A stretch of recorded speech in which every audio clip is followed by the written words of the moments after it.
Selamat pagi, jemaat kekasih Kristus. Kita bersyukur di hari ini, oleh karena rahmat-Nya, kita boleh dapat menikmati hari yang baru, kehidupan sebagai anugerah Allah di hari ini. Dan oleh sebab itu, kita perlu mensyukurinya dan mengawali hidup ini melalui perenungan pagi yang akan hamba sampaikan di saat pagi hari ini. Namun sebelumnya, marilah kita hampiri Tuhan di dalam doa mohon tuntunan Roh Kudus. Kita berdoa. Bapa di sorga, Allah di dalam Tuhan kami Yesus Kristus, kami bersyukur karena hidup ini adalah anugerah Allah. Dan oleh anugerah-Mu kami ada sampai dengan saat ini. Kami boleh dapat melewati malam yang telah kami lalui. Dan hari baru telah Engkau anugerahkan bagi kami. Terima kasih Bapa di sorga, mengawali perjalanan kehidupan kami di sepanjang hari ini. Kami hendak membaca dan merenungkan kebenaran firman-Mu. Kuduskanlah hamba-Mu, kuduskanlah jemaat yang menonton dan mendengarkan siaran ini. Urapi kami dengan kuat kuasa Roh-Mu yang kudus. Biarlah hikmat Allah memampukan kami untuk mengerti dan memahami kebenaran firman yang akan kami baca dan renungkan di saat ini. Bahkan lebih dari itu ya Tuhan, Roh Kudus memampukan kami untuk memperlakukan kebenaran firman Tuhan di sepanjang hari-hari hidup kami. Terima kasih Bapa di sorga, kami siap sambut kebenaran firman-Mu sebagai santapan rohani bagi kami di saat ini.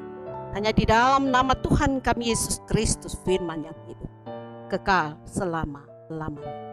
Amin. Jemaat yang dikasihi dan diberkati Tuhan, firman Tuhan terpilih bagi kita di pagi hari ini terdapat di dalam kitab 3 Yohanes pasal 1 ayatnya yang ke-11. Surat Yohanes yang ketiga pasal 1 ayatnya yang ke-11. Demikian sabda Tuhan. Saling menolong dan perlawanan. Ayat yang ke-11. Saudara-saudaraku yang kekasih, janganlah meniru yang jahat, melainkan yang baik. Barang siapa berbuat baik, ia berasal dari Allah. Tetapi barang siapa berbuat jahat, ia tidak pernah melihat Allah. Demikian sabda Tuhan, terpujilah nama Kristus kekal selama-lamanya. Jemaat yang dikasihi dan yang diberkati oleh Tuhan. Dari keseluruhan pembacaan Alkitab, menurut surat yang ketiga, Yohanes pasal 1 ayat 11, saya beri tema kecil sebagai dasar perenungan kita di saat pagi hari ini, yaitu keteladanan hidup yang benar. Keteladanan hidup yang benar. Jemaat yang dikasihi dan yang diberkati oleh Tuhan, kehidupan kita manusia tentu akan selalu berhadapan dengan dua hal, yakni tolong-menolong dan perlawanan dalam hidup antara sesama. Ketika kita melakukan kedua hal ini, maka daripadanya akan muncul keteladanan hidup yang benar. Sebagaimana tema perenungan kita di saat ini, yaitu keteladanan hidup yang benar. Tidak dapat kita pungkiri bahwa ketika kita memberikan pertolongan apa adanya bagi orang-orang yang membutuhkan, pasti akan muncul berbagai hal, berbagai persepsi positif maupun negatif dari orang lain dengan maksud-maksud tertentu. Hal ini dapat kita pelajari melalui kebenaran firman Tuhan, yaitu 3 Yohanes pasal 1 ayat 1 hingga ayatnya yang ke-12. Jemaat yang dikasihi dan diberkati Tuhan. Menurut Rasul Yohanes dan juga menurut kesaksian jemaat Tuhan yang ada pada waktu itu, menyatakan bahwa Gaius dan Demetrius adalah seorang pemuka jemaat yang telah melakukan berbagai perbuatan baik dengan cara menolong jemaatnya dalam kesulitan hidup, dalam kesulitan ketika melayani pekerjaan Tuhan, tetapi juga mereka dapat memberikan tumpangan serta memberikan berbagai macam bantuan sesuai dengan kebutuhan mereka yang sedang memberitakan Injil dari desa ke desa, dari kota ke kota secara berkeliling. Tanpa memperhatikan siapa mereka, orang asing sekalipun, Gaius dan Demetrius menolong dan menyokong mereka dalam pelayanan. Atas perbuatan baik yang dilakukan oleh Gaius dan Demetrius, maka Yohanes, seorang rasul yang dikasihi Yesus, melalui suratnya yang ketiga, 3 Yohanes pasal 1 ayat 5 hingga ayatnya yang ke-12, telah menyebutkan dirinya sebagai seorang penatua, sebagai pemimpin jemaat, dengan penuh keberanian memuji perbuatan baik mereka berdua dengan berkata, "Aku sangat bersuka cita karena engkau hidup dalam kebenaran. Engkau telah bertindak sebagai orang percaya. Sungguh besar kasih-Mu yang telah engkau nyatakan bagi jemaatku, sekalipun ada orang asing, orang yang tidak mereka kenal." Dan memang kesaksian jemaat, kesaksian Yohanes ini adalah benar. Kita baca dari pembacaan 3 Yohanes pasal 1 ayat 5 hingga ayatnya yang ke-12. Sebaliknya, Diotrefes yang juga adalah seorang pemuda yang ingin menjadi orang terkemuka, yang ingin menjadi pemimpin dalam jemaat. Dia adalah seorang pemimpin yang diktator, sombong, dan dengan emosional telah melontarkan kata-katanya yang kasar secara terus-menerus dan tak karuan kepada Yohanes dan Gaius.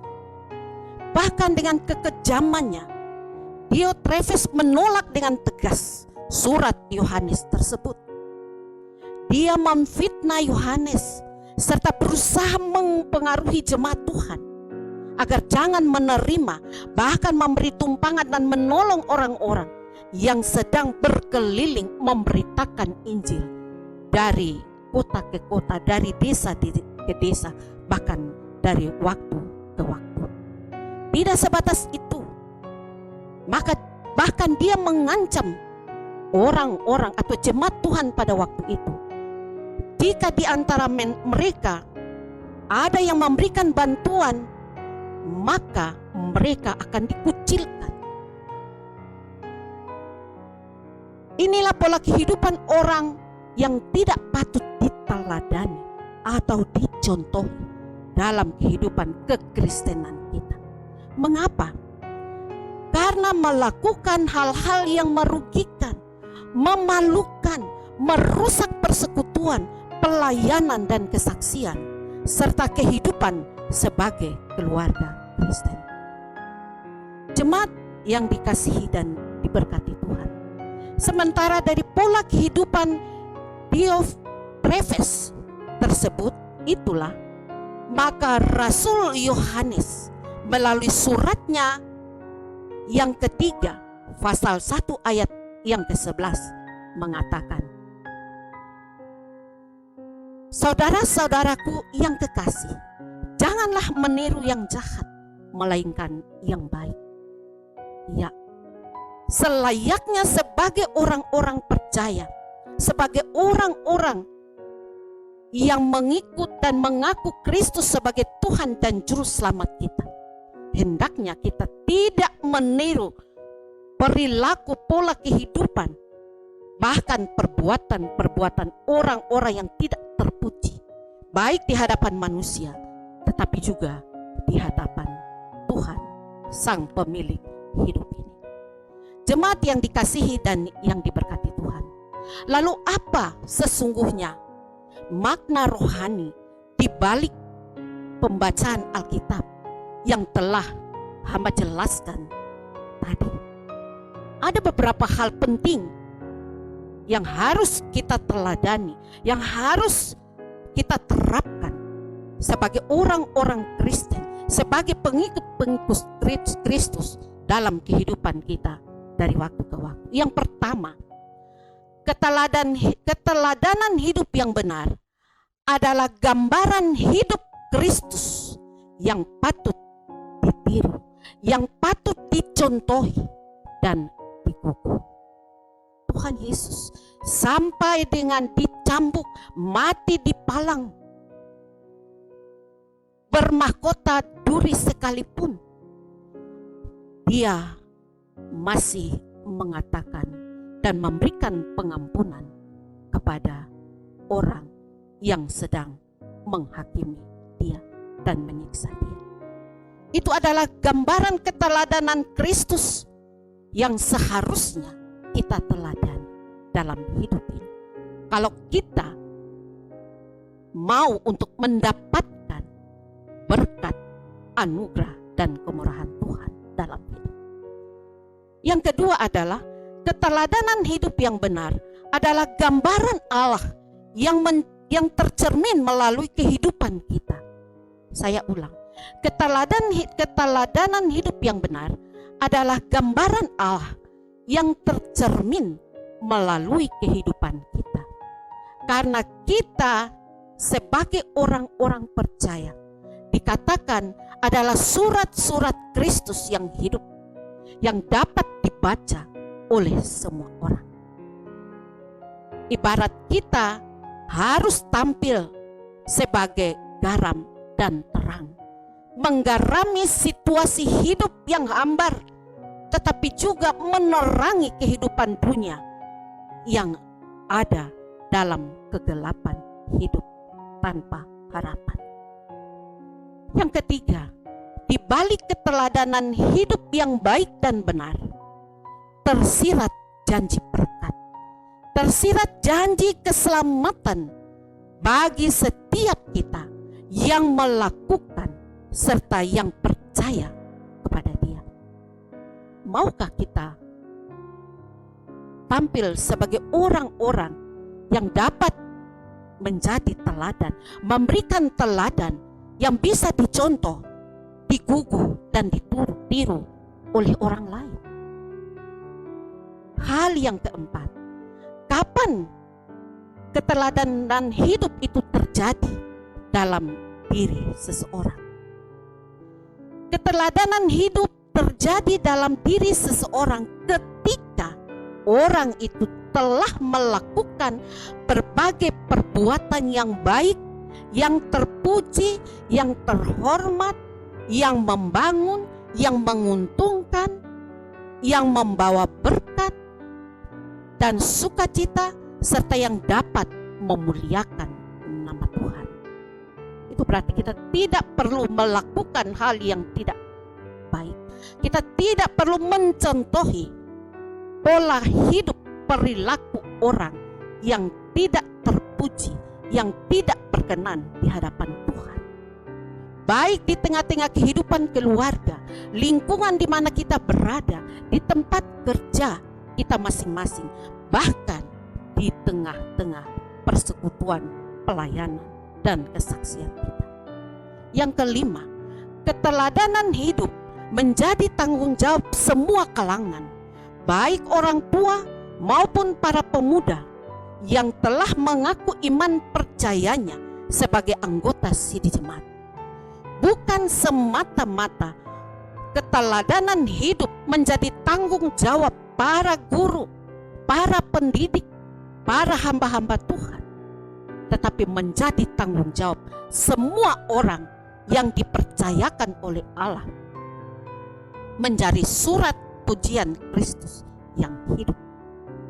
Hal yang keenam, keteladanan hidup yang benar terkadang lebih mudah kita ucapkan ketimbang kita melakukannya.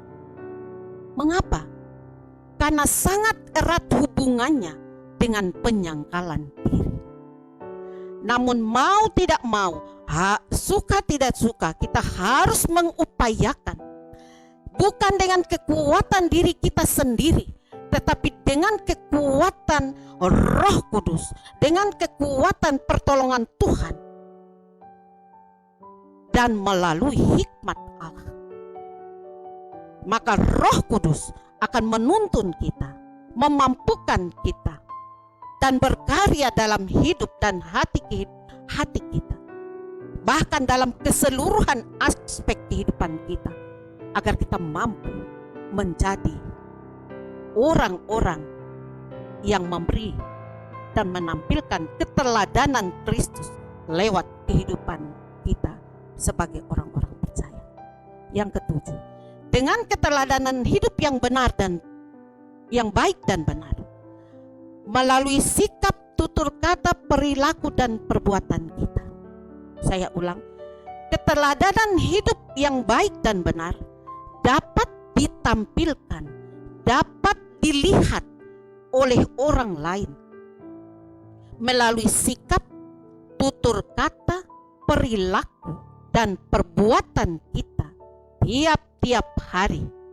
Tetapi juga kita dapat mengubah dengan sikap perilaku hidup keteladanan yang benar.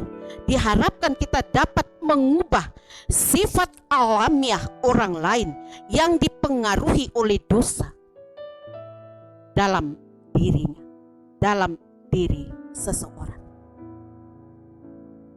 Itulah sebabnya kebenaran firman Tuhan hari ini mengajak kita, mengingatkan kita, supaya kita tidak meniru yang tidak benar, tapi kita harus meniru yang baik dan benar menurut pandangan Tuhan dan bukan menurut pandangan kita sebagai manusia. Agar lewat kehidupan pribadi kita, lewat kehidupan pribadi orang lain, kita dapat mengubah orang-orang tertentu yang hidup dengan pola hidup yang tidak benar, yang membuat orang lain tidak merasa aman, damai, apalagi menyakiti hati Tuhan.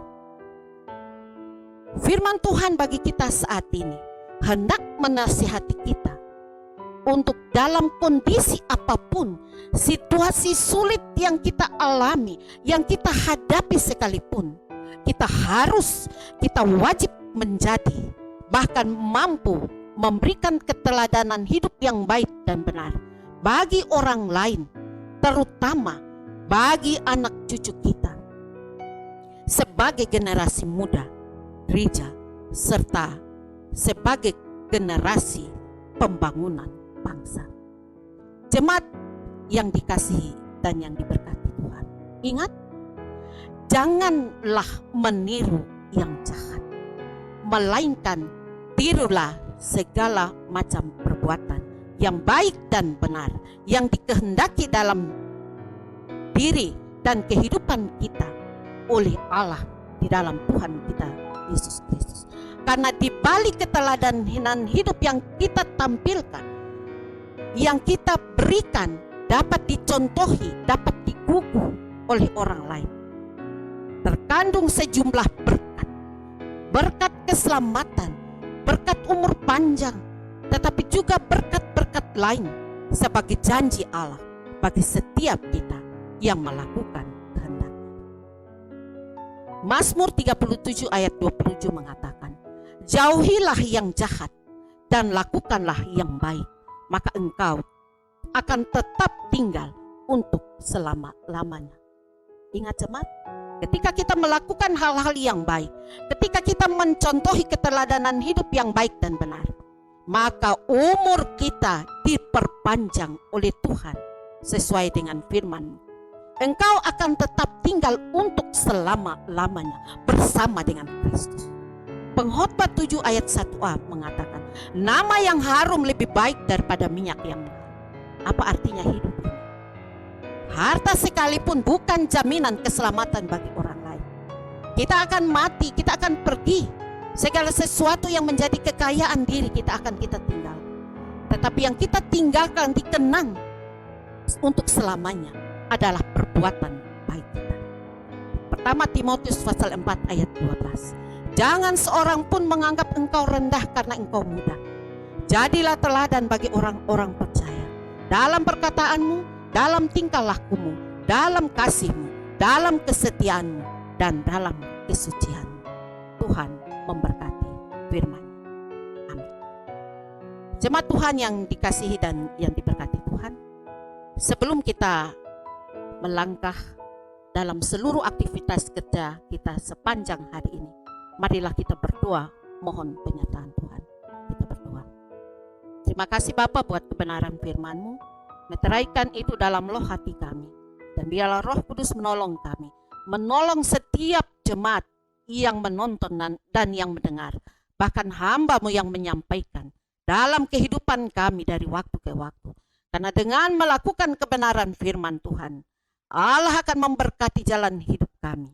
Dan kami ada dalam naungan kemahakuasaan dan keselamatan dari Tuhan. Hamba berdoa menyerahkan seluruh kehidupan jemaat-Mu ke dalam tangan Tuhan. Inilah kami jemaat-Mu Tuhan. Jaga, lindungi, dan berkati kami. Mampukan kami dengan hikmat-Mu untuk bekerja dan melayani di hari ini. Dengan kapasitas hidup kami masing-masing. Dengan latar belakang tanggung jawab hidup kami masing-masing. Apapun hidup kami, siapapun kami percaya Allah beserta kita. Allah beserta kita semua karena Allah kita adalah Immanuel. Terpujilah nama Kristus kekal selama-lamanya. Haleluya. Amin. Demikian renungan pagi yang telah hamba sampaikan. Atas perhatian dan kebersamaannya diucapkan terima kasih. Tuhan memberkati kita sekalian. Shalom.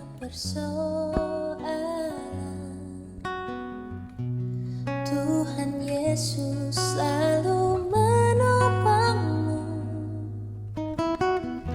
Jangan berhenti harap padanya. Oh, Tuhan pasti sanggup. Tangannya takkan terlambat untuk mengangkatmu. Tuhan masih sanggup. Percayalah, Dia tak tinggalkanmu. Oh,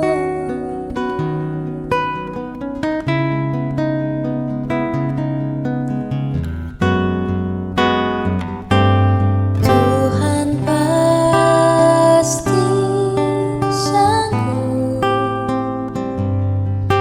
Tangannya takkan terlambat